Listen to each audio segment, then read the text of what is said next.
difference between signs of the last day which pertain to the Sa'ah, in which the sign of all signs is not that the mountains are going to be flying like pieces of cotton wool and the graves are going to open out. No, there is a Sa'ah which comes before that.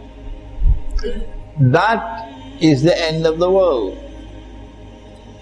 And at that time when the world is to end, before that happens, Allah will send like a gas out of the sky, and whoever has even a grain of a mustard seed of faith in the heart and inhales that gas will die.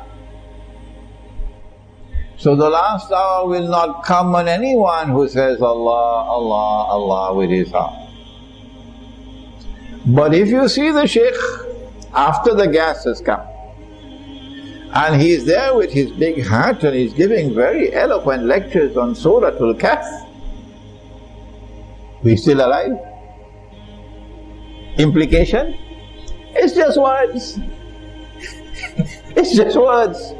He does not have even a grain of a mustard seed of faith in his heart. The last hour will come on such people. But before that last hour comes, there's another last hour. And in this last hour, there is the triumph of truth over all rivals. And at the heart of that last hour, I call this the end of history, and I call that the end of the world. At the heart of this Alamatul Sa'ah is the sign of all signs, is the return of Nabi Isa alayhi salam. When he comes back, at that time, yes, there will be believers left in the world. And most of them are going to be in the Holy Land. I, of course, can be wrong. I've made mistakes in the past. But all the indicators are that we are moving in the direction of nuclear warfare between the two contending powers.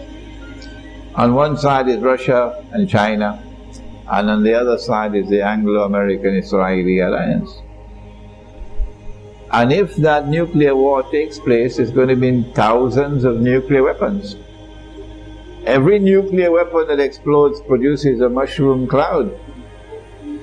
So if thousands of nuclear weapons explode, that's dukhan, that's the smoke. It's going to incinerate every city. Is there anything in the Quran that tells us something about this? But in Suratul Isra, Allah says that He's going to destroy every town and every city, and those which escape destruction will be punished with terrible punishment. So there is something in the Quran which confirms this universal destruction of all towns and all cities.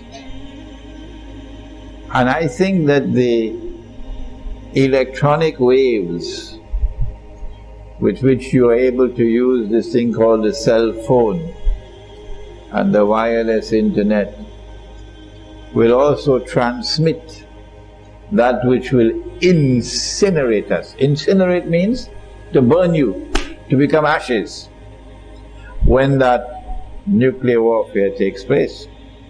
And the only people who will escape will be those who follow the example of the young men of Suratul Kahf, who withdrew from society and went to the cave. And we want to do the same thing, but to withdraw to the remote countryside.